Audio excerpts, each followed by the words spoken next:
Maha, it might be helpful just to go directly into the next page because it does have that architecture summarized here. And after we look at this summary, it might be a good chance to do this exercise before we wrap for today. Awesome. So, Michael, would you read that pitch first? Be happy to. Science and religion were together at first. There was no difference between the quest for the divine and the quest for knowledge about the universe. But eventually they split. Religion got the unseen and science the seen. And that is how materialism was born. This is from What the Bleep Do We Know, the movie. We see a line of colors here. And as we go through the course, you'll come to know this as a fractal. A fractal is a mathematical equation that repeats in infinite scales. And this particular fractal is studying the concept of glamour. The question below is, consider, acquiring wholesome power is the work, as it entails evolving my consciousness beyond the fear of being empowered. However, in the space where I feel helpless, I resist giving it all, which creates the following sequence. Number one, I believe I can't. The English name Cain, which is Genesis chapter 4, star hero Cain, as in Cain and Abel, reorders into I can, so that the Cain in me would realize that I am free to believe in anything I wish, whether that be a limitation or boundlessness. And that, ultimately, my power is in God. Next, if choosing limitations, I become possessed. The Hebrew name Cain means possessed by jealousy. And we'll see more about this in chapter 6. This possession leads me to see that, unlike others, I can't have what I want. I am locked in scarcity, angry and depressed. Hence, I want to make you pay. Materialism makes a murderer out of me. Cain was the first mortal and the first murderer. It leads me to ritually kill my potential. Next, I feel that I need protection. Cain forgets interconnectedness and instead thinks in terms of punishments. Finally, to punish myself, I go into auto-repeat. The desire motivating the murderer in me is revenge, even if it is a crime of passion or money. Until I go to the source of my creation and embrace my true motive, I will repeat the pattern. Thank you, Michael. And if you would you give us more of an understanding of acquiring a wholesome power is deep work, as it entails evolving my consciousness beyond the fear of being empowered? Yeah, if the hypothesis that we're bringing is accurate, in other words, we always get what we want, it invites a pretty interesting set of questions, such as, why would I say that I want to lose weight and I'm not losing weight? Or why would I say I want $1 million and I see no sign of it? Consciousness, back to what you were speaking earlier, Maha, on purity, is to want what I have at the absolute level of totality. So when we begin to look at what wholesome power is, wholesome power evolves my consciousness by helping me to understand why I would block divine power. And I know we'll speak a lot more about this in the future. Excellent. Thank you. So is there an exercise with this page? Okay, And If you want to stop your share, I just perfect. place the link into the chat. I'm going to give us 5 minutes towards this exercise, and then we'll wrap up our class for today. So if you wouldn't mind clicking on the link in the chat, it's the psychology of the Bible, and give yourself a chance to fill into this. Perfect. Thanks, Michael.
Another minute or so, and we'll wrap up.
Okie dokie.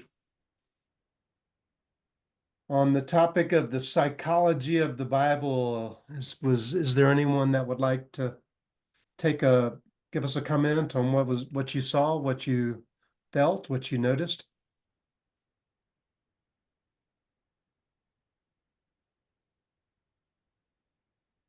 And we're also coming to the bottom of the hour, Maha, so we'll want to maybe, how did this exercise touch you? And also, how was this class today? Give us a key word for Well, what you received. maybe let's start with that exercise. If there's a comment, I realize that we're at the top of the hour, but if you're willing to take a few minutes to complete. So I had a comment. So on the question, I think it was the sixth question. I don't remember exactly the wording, but essentially like, why do I think that I can't have what I want?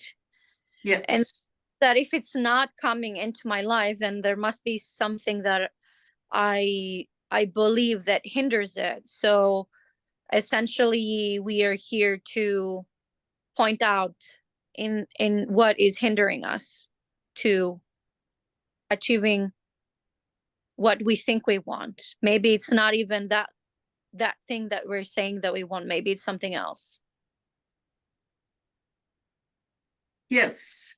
So what I'm hearing you say is that you're becoming conscious of two things. First of all, that there are things that you want that you're blocking, and possibly that you're blocking them because you're not very certain that it is what you absolutely want. Yes. Did I hear you correctly? Yes. Beautiful. Well, that's huge to be able to realize that. Thank you. That's clarity right there. Thank you. Absolutely. Thanks, Anna. And Michael, maybe we can complete now with a key word for everyone. Yes, thank you for being part of this experience, the small print of law of attraction. We'll pick up next week right where we left off, looking then at the learning objectives and course outcomes. So as it relates to today, curious, what touched you? What are you taking with you? What shifted? And how are you feeling? My keyword is relieved and happy. I'm glad we were able to do this without anything crashing, and it was actually fun also. So that's my keyword, and impacted and grateful for this work. And thank you again, Maha, for all that you do.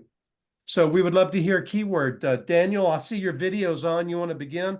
What touched you and what's your keyword? Clarity in just the affirmation and confirmation about the duality of how religion and science was once together and now split out. So it really confirms my desire to bring those two together. So, and clarity is my word.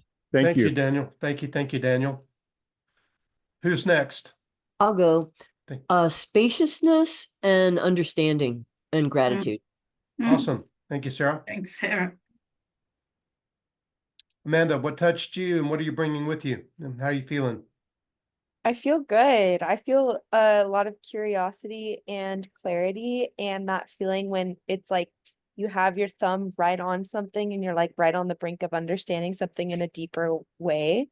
So just kind of excited and glad to be here. Awesome. What about you, Susie? How are you feeling and what are you taking away?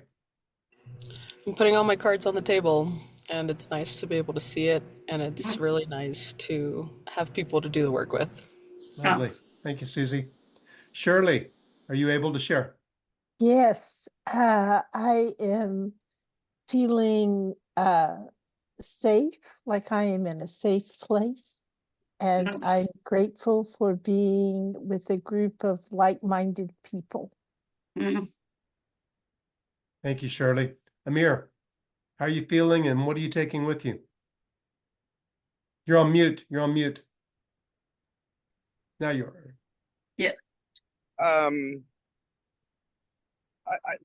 We touched on the word synchronicity. That's a word that that means a lot to me. I always feel like that's kind of God winking at us, knowing that we're on the right path. So kind of staying with that synchronicity really is kind of important to me. So thank you so much for the class.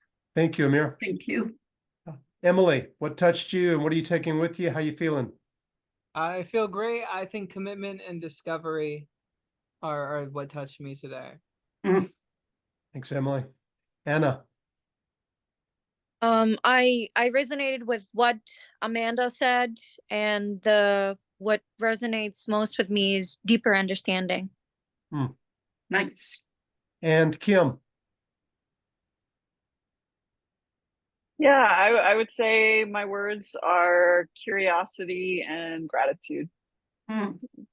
Very, very lovely. Well, thank you all for your participation. Maha, what about you? Keyword, and how are you feeling? Super gratitude to share this with my friends. It's just all I've ever wanted. So thank you, thank you, thank you, thank you for making this, for being part of this dream. I love you forever and ever. So love and gratitude. To be continued. We'll look forward to seeing you all next Sunday. Bye-bye. Have a Bye-bye. good rest. Bye-bye. Bye.